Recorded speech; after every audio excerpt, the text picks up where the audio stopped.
नमस्कार मित्रांनो. सेतुबंद रामेश्वरला पापविनाश तीर्थकुंडे आहेत. तेथील एक पुजारी अतिशय धनलोभी होता. द्रव्याविना स्नान न घडे असे तो तीर्थावर स्नानाला येणाऱ्या प्रत्येक भक्ताला सांगत असे. एकदा अक्कलकोट निवासी श्री स्वामी समर्थ तेथे आले असता त्या पुजाऱ्याने त्यांनाही हेच सांगितले.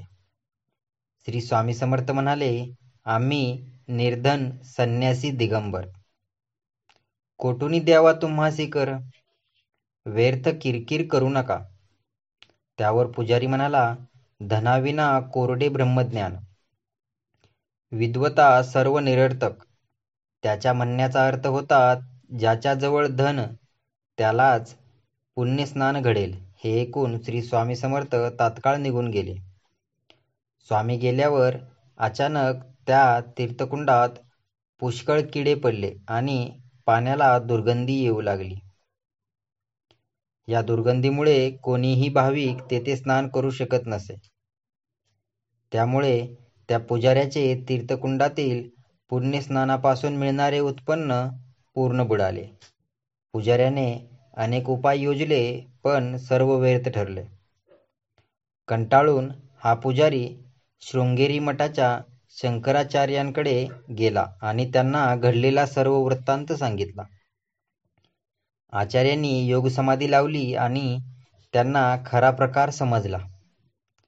आचार्य पुजाऱ्याला म्हणाले, श्री स्वामी समर्थ हे कलियुगातील साक्षात परमेश्वरच आहेत. त्यांनी पुजाऱ्याला पुढील कठोर शब्दात समज दिली. धनलोभे पूजिता देव त्रिकाल, धनार्थ लोकांचा करिता छळ, ब्रह्मकुळी जन्मुनी कृत्ये अमंगल, आचारिता कौशी दुर्मती. आजपासून धनलोभ सोडून लोकांचा छळ करणे बंद करा आणि उपदेश केला सर्व भक्तांचे आदरातिथ्य करावे, मृदुवचने संतोष व्हावे, सद्मार्गानेच धन अन यश मिळेल. नंतर त्या पुजाऱ्याने श्री स्वामी समर्थांच्या चरणावर लोटांगण घातले आणि क्षमायाचना केली. श्री स्वामी समर्थ म्हणाले, शंकराचार्यांच्या बोधामृताप्रमाणे वागाल तरच इहलोकी कल्याण होईल. भाव तसे फळ, जशी भावना तसा देव. स्वामींनी पुजाऱ्याच्या मस्तकावर कृपावरदहस्त ठेवला. त्यानंतर आपोआप ते तीर्थकुंड स्वच्छ आणि निर्मळ झाले.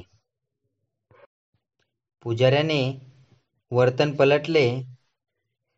सचोटीने वागणे चालू केल्याने त्याला पुनश्च धनलाभ होऊ लागला. श्री स्वामी समर्थांनी या पापविनाशी तीर्थकुंडाच्या पुजाऱ्याला केलेल्या बोधामृताच्या माध्यमातून सर्व क्षेत्रातील पुजारी आणि सेवेकरी मंडळींना लोभाऐवजी धर्माने वागावे हा बहुमोलाचा हितोपदेश केला आहे.